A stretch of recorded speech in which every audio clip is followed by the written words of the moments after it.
হয়েছে কোনো বাকি কোনো দিন ডেভেলপ হয়নি এডিসি অঞ্চলে পাবলিকে কোনো দিন চাল 5 কেজি চাল ফ্রি খেয়ে দিয়েছেন এটাও তো নেই গ্রামে গঞ্জে যেগুলা রাস্তা জল কিছুতে হয়নি। নমস্কার, আবারও স্বাগত জানাচ্ছি আপনাদেরকে এনবি বাংলার পর্দায়। আপনাদের সাথে রয়েছি আমি তামান্না। আজকে এই মুহূর্তে আমাদের সাথে আলোচনা রয়েছে গঙ্গানগর গন্ডাছড়ার বিজেপি মনোনীত প্রার্থী ভূমিকানন্দ রিয়াং। স্যার, প্রথমে আপনাকে আমাদের এনবি বাংলা চ্যানেলের পক্ষ থেকে স্বাগত জানাচ্ছি। স্যার, প্রথমে জানতে চাইব এই যে এডিসি নির্বাচন আসছে 12ই এপ্রিল, ওই এডিসি নির্বাচনে আপনাদের প্রস্তুতিটা কীরকম? আমাদের সারা ত্রিপুরাতে আমরা 28টা সিটে এখন আমরা প্রস্তুতি নিয়েছি। এখন আমাদের পরিস্থিতি অনেক ভালো। আমাদের প্রচার চলছে এবং জনসভা চলছে। আরও আমাদের হাতে রয়েছে 9 দিন বা 9-10 দিন। ওই দিনে আমাদের অনেক প্রচার থাকবে, মানে অনেক জয়নিং থাকবে এবং ফিল্ডে আমাদের ময়দানে সবাই এগিয়ে রয়েছে। তো ওই যে বাড়িয়ে বাড়িয়ে প্রচারে যাচ্ছেন, তো ওদের জনগণ থেকে আপনারা কী রকম সাড়া পাচ্ছেন? আমরা দেখুন, গভর্নমেন্ট 2018 পরে যেভাবে বিজেপি গভর্নমেন্ট ডেভেলপ করেছেন, ইনি এছাড়া গ্রামে গঞ্জে সব দিকে বিজেপি আওয়াজ। আমরা দেখি মোবাইল যখন খুলি তখন জয়নিং হাজার জয়নিং। জনগণ অ্যালার্ট হয়েছে। এখন জনগণ জানে বিজেপি ছাড়া ত্রিপুরা রাজ্যে উন্নতি হবে না। তো এখন গড়ে গড়ে যখন আমরা জনসাধারণের সঙ্গে কথা বলি তখন আমরা জানতে পাই যে জনগণ এখন বিজেপি মুখী হয়েছে। আপনার কি মনে হয় এডিসিতে যে গত 5 বছর মোথা ছিল, মোথার আমলে আপনাদের এরিয়ার কীরকম উন্নত হয়েছে বা রাজ্যের কী উন্নয়ন হয়েছে বলে আপনার মনে হয়?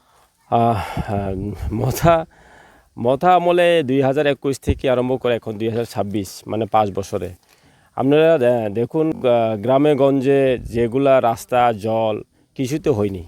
কোনো জায়গাতে একটা এডিসির ডেভেলপ করেছেন বা রাস্তা করেছেন, কোনোখানে জল দিয়েছেন বা কোনোখানে কারেন্ট সুবিধা দিয়েছেন, পাবলিকে কোনো দিন চাল 5 কেজি চাল ফ্রি খেয়ে দিয়েছেন এটাও তো নেই। কোনোখানে ডেভেলপ নেই। তারা নিজেরার মধ্যে ডেভেলপ হয়েছে এবং তারা নিজের মধ্যে হয়েছে কোনো বাকি কোনো দিন ডেভেলপ হয়নি এডিসি অঞ্চলে। জনজাতি এরিয়াতে এখন ওনাদের প্রচারে যখন পাবলিক কোয়েশন করে তখন তারা বলতে পারে না কী হয়েছে, আপনারা ডেভেলপ কী করেছেন। তো ওনারা ডেভেলপ কিছু নেই। এখন বলে গ্রেটার ত্রিপুরা তো নেই। এখন ত্রিপুরার থাংসা এটাও নেই। এখন তার মুখে কোনো জবাব নেই তার জন্য। তো আপনার কি মনে হয় যে এবার এডিসি নির্বাচনে আপনাদের বিজেপি থেকে 28টা আসনের মধ্যে কয়টা আসন আপনারা জয়ী হতে পারেন? দেখুন, আমরা আমাদের ত্রিপুরার যে মুখ্যমন্ত্রী ডক্টর মানিক সাহা নেতৃত্বে এই ত্রিপুরা রাজ্যে আমরা বিজেপি আসি এবং আমাদের 2026 আমাদের 28টা সিটে আমরা লড়াই করছি এবং আগামী দিনে আমরা 28টা সিটে আসার জন্য আমরা যেভাবে লড়াই করছি এখন আমরা আগামী 2026 17 আগস্টে গণনা হবে। এইগুলা দিনকে আমরা শুধু অপেক্ষা রয়েছি। এরপরে আমরা এই দিনটাকে আমরা 28 আমরা জিতার আশা রাখি। তো যদি আপনারা জয়ী হন এবার এডিসি নির্বাচনে, যে 17 এপ্রিল যে ফলাফল ঘোষণা করা হবে, ওই ফলাফলে যদি আপনারা জয়ী হন তাহলে আপনি আপনার এলাকার জন্য কি উন্নয়ন করবেন বলে আপনার মতামত, বা আপনি কি প্রতিশ্রুতি দেবেন ওদের জন্য?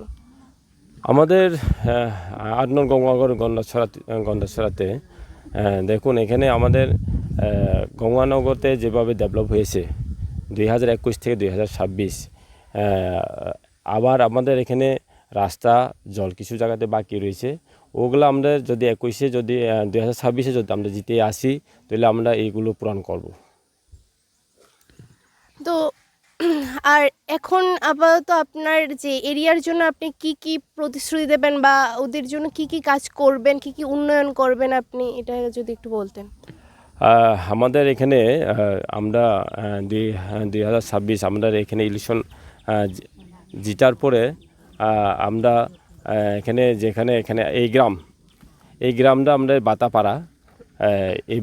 এই পাড়াটা আমাদের রাস্তা প্রপোজাল দিয়েছি। এই রাস্তাগুলা জলের কিছু প্রবলেম রয়েছে, এইগুলাও আমরা আমরা জিতার পরে এখানে জল প্রপোজাল দেওয়ার পরে এখানে জল দেওয়ার জন্য আমরা চেষ্টা করব।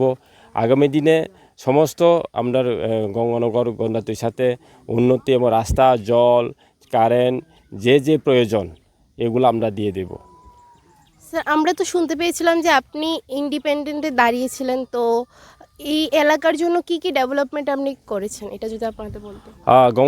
গঙ্গানগর এইগুলো গঙ্গানগর ব্লক আন্ডার ডি ব্লকের আন্ডারে, এই ব্লকের আন্ডারে আমি 2021-এ যখন ইন্ডিপেন্ডেন্সে দাঁড়াইছি তখনই আমি এখানে আমরা বাচ্চাদের জন্য পোলাবান যে স্পোর্টসের খেলাধুলা করার জন্য একটা মাঠ এবং এখানে আমাদের হসপিটাল এবং এখানে আমাদের ব্লকের ফুড গুদাউন, এরপর আমরা পার্ক দেখেছেন, এরপর এখানে তহসিল অফিস, এখানে ফায়ার সার্ভিস অফিস এখন নতুন হয়েছে এবং আরডি ডিভিশন আরডি অফিস হয়েছে। আমাদের আরও কিছু রাস্তা, জল, সিসি রোড, এরপরে জল কানেকশন সব কিছু হয়েছে, কিন্তু কিছু কিছু জায়গাতে বাকি রয়েছে এখনও। আমরা আগামী জিতার পরে আমার শপথ গ্রহণের পরে এই থাকবে যাতে আমরা আরও ডেভেলপমেন্ট করতে পারি, আর যেখানে আমরা এখনও কমপ্লিট করতে পারিনি ওখানে আমরা চেষ্টা করব। এই বাটাপাড়াতে আমাদের সোলার পাওয়ার গ্রিড, যেখানে আমাদের ত্রিপুরা গভর্নমেন্ট দিয়েছেন, এখানে দেখুন এই সোলার পাওয়ার গ্রিড, ওইটা দিয়ে আমরা 40 পরিবার টোটাল এখানে আছেন। জল, কারেন্ট এইটা দিয়ে, ফ্যান, ওই গ্রামে সব কিছু এই কারেন্ট দিয়ে চলে। এবং এখানে ব্রিজ দেখেছেন আমরা, নতুন ব্রিজ, এই ব্রিজগুলোও আমরা সরকার আসার পরে আমরা দিয়েছি এখানে। আর এখানে আমরা আরও প্রপোজাল রয়েছেন, এখানে কমিউনিটি হল, একটা অঙ্গনারী স্কুল দিয়েছি আমরা। বাকি আমরা রাস্তা শুধু বাকি রয়েছে, প্রপোজাল মধ্যে আছে, আর বাকি জলের কানেকশন বাকি রয়েছে। বাকি তো মোটামুটি এখানে প্রপোজাল মধ্যে আমরা আছি। সর্বশেষ আপনি আপনার এলাকার যে সাধারণ জনগণের জন্য কি বার্তা রাখবেন এডিসি নির্বাচনকে উপলক্ষ করে? আমি জনসাধারণকে আপিল রাখবো, আমরা উন্নতি রাস্তা থাকবো, ডেভেলপমেন্ট রাস্তা থাকবো। আমরা এই জন্য বিজেপিকে জয়যুক্ত করব এবং আগামী দিনে আমরা সারা গন্ডাতুইসা এবার গঙ্গানগর এগুলো আমাদের ভারতীয় জনতা পার্টি এবং ত্রিপুরা গভর্নমেন্টের সাথে থাকবো। এবার আপনাকে অনুরোধ করবো যাতে বিজেপিকে জয়যুক্ত করে আপনার আশীর্বাদ করবেন, এই বলে আমি অনুরোধ করব।